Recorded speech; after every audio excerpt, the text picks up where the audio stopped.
Well, to discuss the situation further with me, joining me now is the Palestinian ambassador to the UK, Zomlot. Mr. Zomlot, thank you so much for joining us. I just want to first get your reaction to this piece. It's heart-shattering.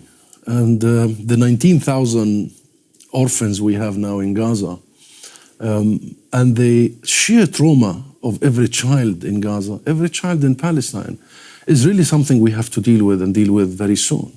Nothing would shatter a child more than seeing their own parents being murdered, executed in front of their eyes. You're talking about a phenomenon. And many people are still discussing what is the aim of Israel and why Israel is doing what it's doing. The plan is clear. The plan is absolutely clear, to turn Gaza lifeless, unlivable. And after the International Court of Justice has ruled that the crime of genocide is plausible and now Israel is officially on trial, I think we should not be discussing what is happening. Well, the international community, we're hearing firmer language from the United States, from the UK. France today has said the civilian deaths. Emmanuel Macron has said it's intolerable.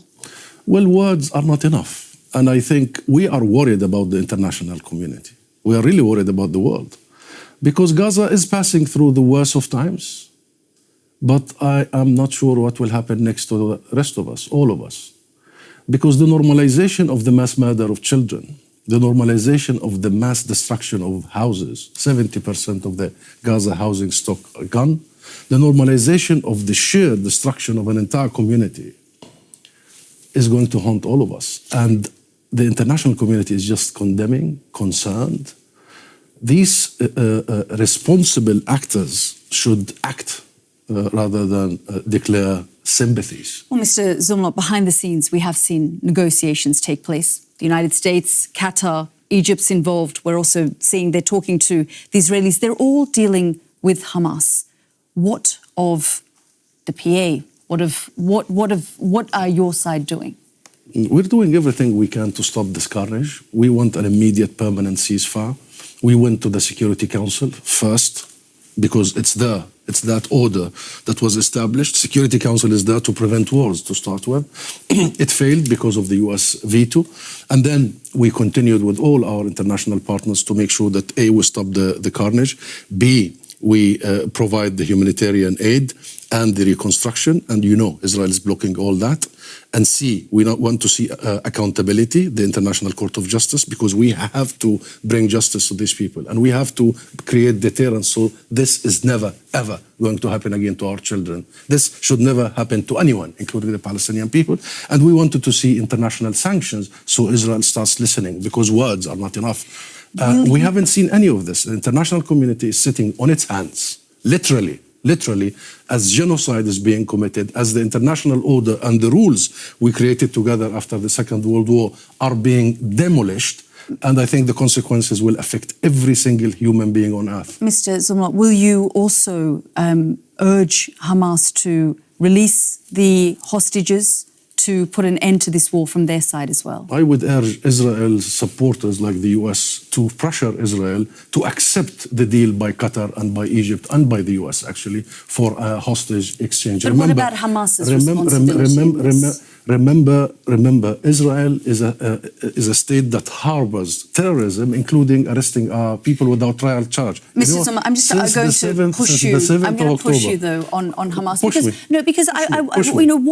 the difference? What are the PA doing to urge Hamas to release those hostages? First of all, I represent the state of Palestine and the PLO. Yes. And the PLO is very clear on this. There has to be a hostage exchange. Israel has taken, only in the last 4 months, 7,000 Palestinian hostages in its jails without trial or charge. Many of them are children. You know what's the difference between Israel and Hamas in this situation? Israel should act as a responsible state, but it is not. And therefore, yes, there is a deal. But as a Palestinian, I mean, you know, when you look at this situation that has been brought on, I know you're going to talk about the context before October 7, and I understand that. But from October 7, given the situation has been brought on the Palestinian people, how are you going to urge Hamas and its leadership?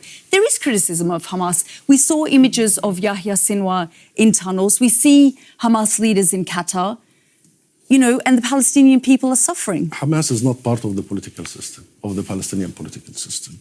There is Palestinian leadership, there are Palestinian national structures, and we are very clear. Number one, we need to stop this carnage. Israel is targeting our people. It is not targeting Hamas. Israel is eradicating the Palestinian people, the Palestinian children, our schools, education system, our universities. The 12 universities in Gaza, all of them are gone.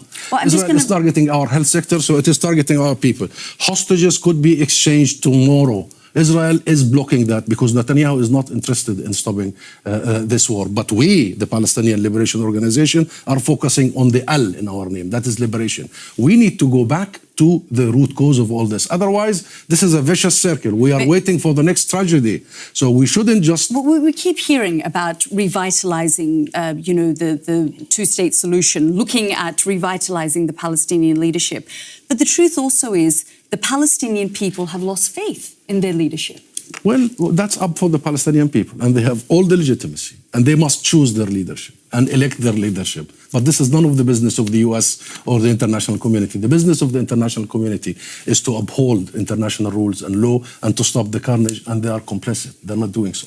Mrs. Zomlot, thank you very much for joining us here on the program.